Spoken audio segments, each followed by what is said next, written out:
Welcome to the worst sports channel on YouTube, Hot Garbage Sports with me, Coach Ryan D. This is part 2 of our Jets Habs coverage. This is the Jets coverage, baby. You're a Jets fan or a Habs fan checking in to see what the Jets are saying. This video is for you. Roll the intro. Here's Lemieux. The center penalty coming up. Look at the mill. Jets fans, Winnipeggers. It's tough to be from Winnipeg, isn't it? It really is. I'm born and raised from Winnipeg, from the mean streets of North Kildonan all the way to sunny St. Vital. I love this city. I love the people from this city. I love the vibe of this city. But it's tough to be from this city. If you're from Winnipeg, you know what I'm saying. It's cold winters. They're long. They're brutal. It's dirty in the spring and in the fall. The weather is nothing to write home about. There's no mountains to ski on. It's just flat for days. I frankly kind of appreciate the flatness of it. I find beauty in the low-hanging skies, but it comes with a boatload of mosquitoes, comes with a lack of head offices. 10% of jobs in the province are government workers because there's just not a ton of head offices here. I mean, at least we have Skip and Canada Life. If you didn't have those two, I don't know what you'd have after the sale of MTS. It can be tough to be from Winnipeg. But the Jets, oh, your darling Jets, you just love them. I love them. They give you pride to be from this city. For a reason, in the last 20 years, you have a reason that your city's name is set on a national and international level. And then you get this crap.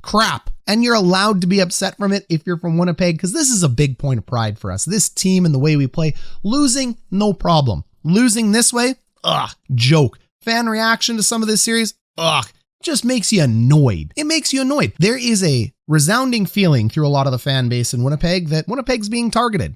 They're not treated fairly. Calls don't go their way. Player safety's out to get them. The media doesn't help them. And at this point, you'd be justified in saying so. I'm not going to give you where I think, because you know what? Some days I feel it, some days I don't. I'm like you, I'm a biased Jets fan. Our sports writers in Winnipeg, at least for the Rag the Sun, Paul Friesen, isn't even a freaking Jets fan. Not only do you have to live through endless media coverage about the Leafs and the Habs, and a bombardment from 20 million people reminding you daily about the Leafs and the Habs, you don't even get your own media coverage because the only person you have writing about the Winnipeg Jets outside of CJOB and the Winnipeg Free Press doesn't like the Jets. Guy's a dick. I digress. So it can be tough. This isn't the team that played the Oilers.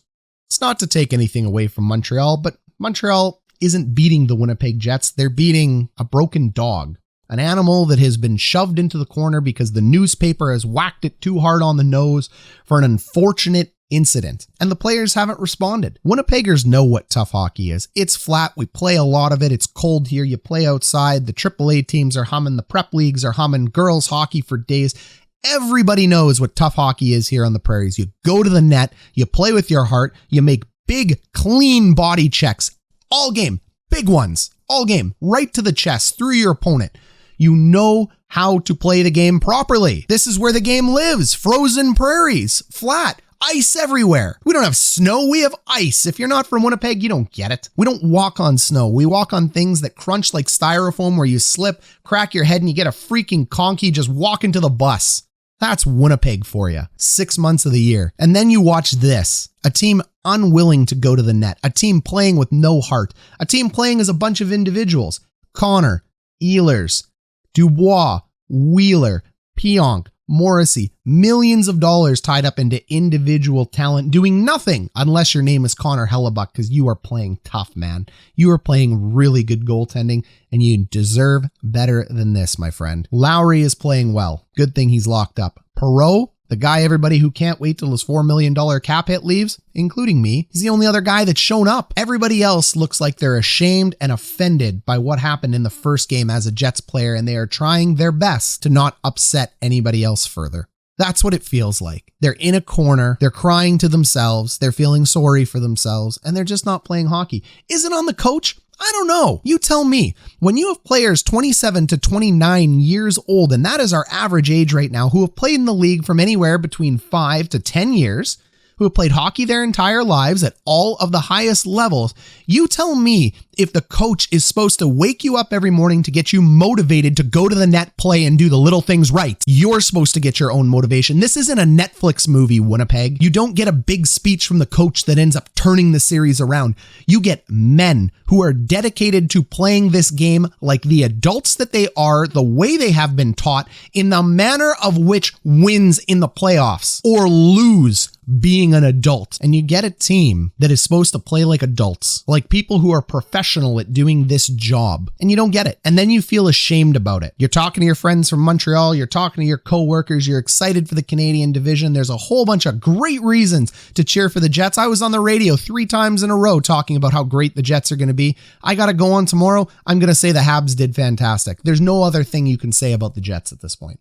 The Habs have beaten them and the Jets have given up. This isn't a close series like the Edmonton series where it's just not. This is not the same team. And I blame players for not getting mentally prepared and ready to play in the playoffs the way they were supposed to. I'm not saying cut or trade them all. I am just saying that yes, coaching provides challenges in terms of lineups and matchups. But when it comes to gut and heart, that's players. And I think the Scheifele hit took a lot out of these players. I do. I think a few things happened. I think one, the media got in the players' heads. They shouldn't have paid attention to it, but you gotta know they did. Everybody does these days. They were the villains. Evil. Expel them from the league. Disgusting. We spit on them. Puh. Unbelievable. It's a game. A violent, dangerous game where unfortunate things happen. Mark Scheifele is a player who has been dedicated to this city and this town and proud to be a Jet, as he was the first Jet ever taken. Doing things the right way all the time. Hard work. Speaking with children. Active member of the community. Never, ever doing anything wrong in the game of hockey a day in his life, and the first time he makes a mistake. And to some people, it wasn't even a mistake. It was a big, tough hit. And to those people, they're not entirely incorrect. To those that think it's a suspension, they're not entirely incorrect. That's the problem with the NHL, is that you actually have two sides fighting on two exact extremes that can completely be right.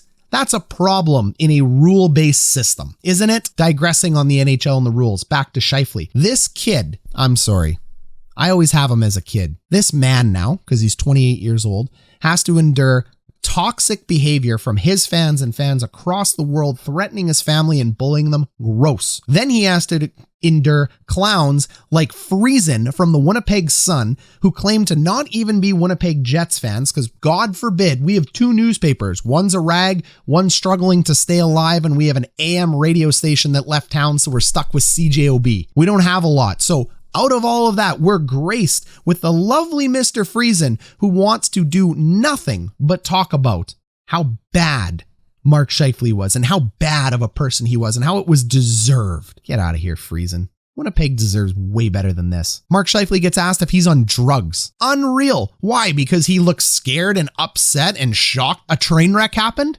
Gross.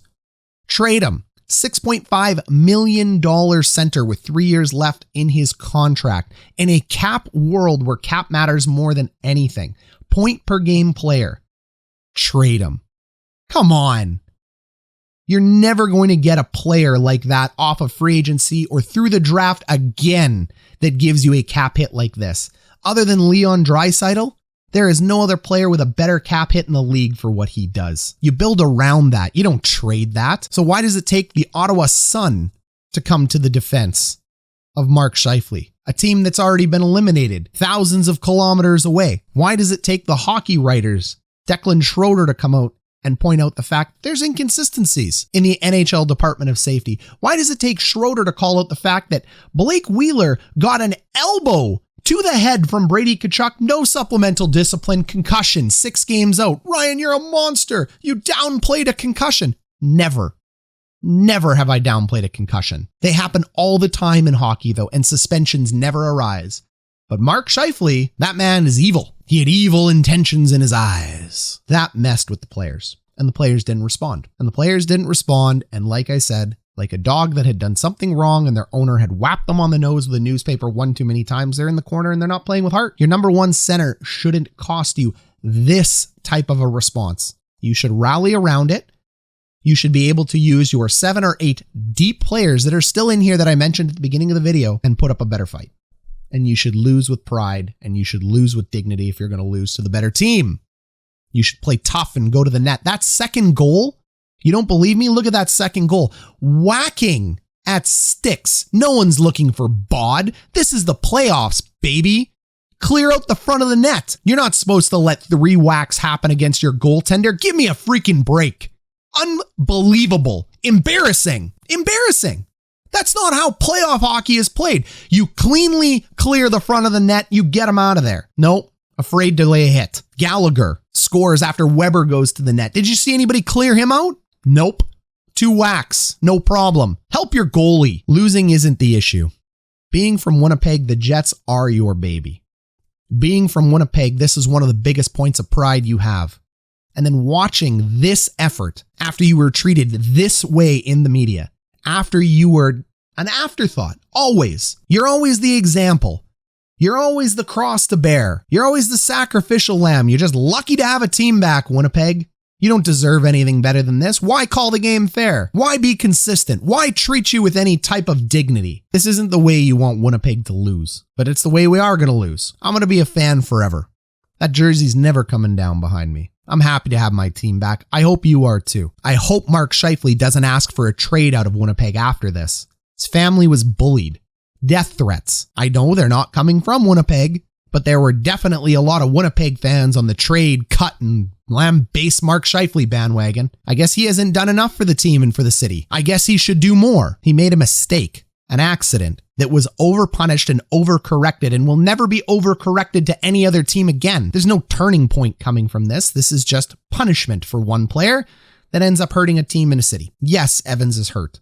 Yes, that sucks. Yes, we feel for him. But I've pointed out many examples in many other videos above of people getting concussed, brutally injured at the behest of NHL players and the NHL rules and the game of the way it is played with no suspensions, no repercussions. People want to be treated fairly and with consistency. When you treat people fairly and with consistency, there's no problem. And I think we can all agree that we know a thing about that after these COVID-19 restrictions that hit everybody. People just want communication, transparency, consistency, and fairness. And if you can't get that in sport where things are artificially created and very simply policed, it leaves you a bad taste in your mouth. So Winnipeg, I feel you. It was frustrating. Stand with you. Vent away. We'll play the next game. Hopefully we can play it with some pride. We'll be back next year. Maybe we'll be able to get on the golf course shortly. Can't right now. The restrictions don't let you play with anyone outside your house. Or I'd be out there with you. I don't mind golfing. It's a great time. Enjoy the weather. Stay safe, Winnipeg fans. Stay true to your Jets. They're a fantastic team. Go Habs, go. No problem with them. No issue with the good Habs fans. Toxic Habs fans, take a hike. Leave a comment down below. Great Habs fans, leave a comment down below. I'll respond to you. We'll follow you guys through the playoffs. I've been Coach Ryan D. Have a great night.